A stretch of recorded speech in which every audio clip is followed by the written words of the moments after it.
અમદાવાદમાં ગઈકાલે ધોધમાર વરસાદ વરસ્યો હતો અને ત્યારબાદ રાત્રિ દરમિયાન પણ ધોધમાર વરસાદ અવિરત ચાલુ રહેતા શહેરના અનેક વિસ્તારો જે છે તે પાણીમાં ગરકાવ થયા છે। હાલ ન્યૂઝ 18 ગુજરાતીની ટીમ જે છે તે એસજી હાઈવે પર છે ને એસજી હાઈવે પર આપ જે આ દ્રશ્ય જોઈ શકો છો કે હાઈવેનો એક તરફનો રસ્તો જાણે તળાવ બની ગયો હોય તેવા દ્રશ્યો જોવા મળી રહ્યા છે।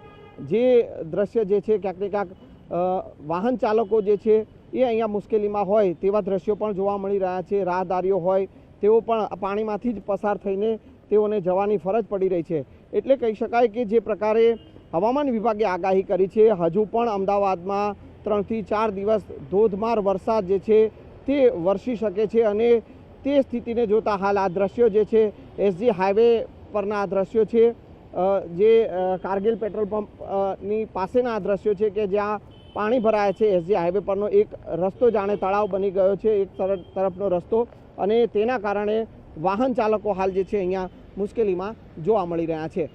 કેમેરામેન નિલેશ સોસા સાથે સંજય ટાંક, ન્યૂઝ 18 ગુજરાતી, અમદાવાદ।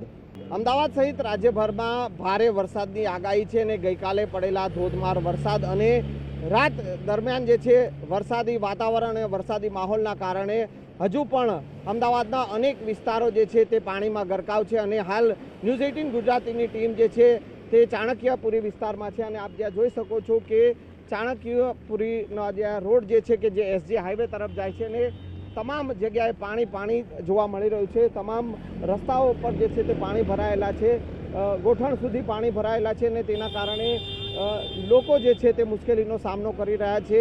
વાહન ચાલકો હોય કે રાહદારીઓ હોય કે ટુ વ્હીલર ચાલકો, તમામ લોકો જે છે તે આજે વરસાદી પાણીમાંથી જ પસાર થઈને જવાની તેઓને ફરજ પડી રહી છે અને આ પ્રકારની સ્થિતિ અત્યારે અમદાવાદના ચાણક્યપુરી વિસ્તારમાં જોવા મળી રહી છે અને કલાકો સુધી વરસાદ જ્યારે વરસે છે અને ત્યારબાદ આ પ્રકારની સ્થિતિનું નિર્માણ થાય છે અને લોકો હાલ અહીંયા મુશ્કેલીનો સામનો કરી રહ્યા છે। જમલભાઈ, કઈ આ જે ચાણક્યપુરી વિસ્તારમાં પાણી ભરાયા, ગઈકાલ રાતથી વરસાદ ચાલુ છે અને હજુ પણ વરસાદ વરસી રહ્યો છે? હા, કાલથી જ હાલાકી એટલી છે કે ચાલતા નીકળતું નહીં, સાધન તો નહીં નીકળતા, ચાલવાવાળાને તો એટલી બધી તકલીફ છે કે બીજો કોઈ રસ્તો નહીં આવવા જવા માટે।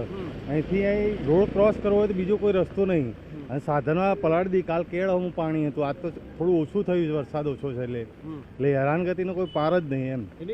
પાણીના નિકાલની કોઈ વ્યવસ્થા નથી? કોઈ વ્યવસ્થા નહીં, આ તો ઘણા ટાઈમથી છે, કોઈ વ્યવસ્થા જ આની કરી નહીં આજ સુધી।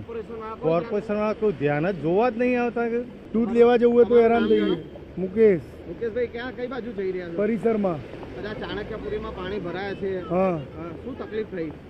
તકલીફ તો છે જ ને સાહેબ, તમને દેખાય તો છે બધું। તમારું વ્હીકલ બંધ પડી ગયું? હા, તો અમે ધક્કા મારીને જઈએ છીએ દૂધ લેવા માટે સવારે। કોઈ પાણીના નિકાલની કોઈ વ્યવસ્થા નથી। વરસાદ ધીમો પડ્યો તોય પાણી નથી ઉતર્યા? ક્યાં ઉતર્યા? જો 2 કલાક 3 કલાક જે ભરાયેલું છે, આખી રાતનો વરસાદ છે।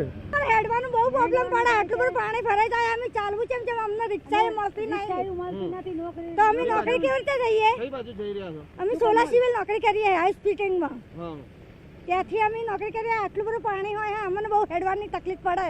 તો પાણી ઉતર્યું જ નહીં, ઉતરતું જ નહીં? ના, પાણી હા જવાર આટલું જ હોય, પાણી ક્યાંય જતું નહીં।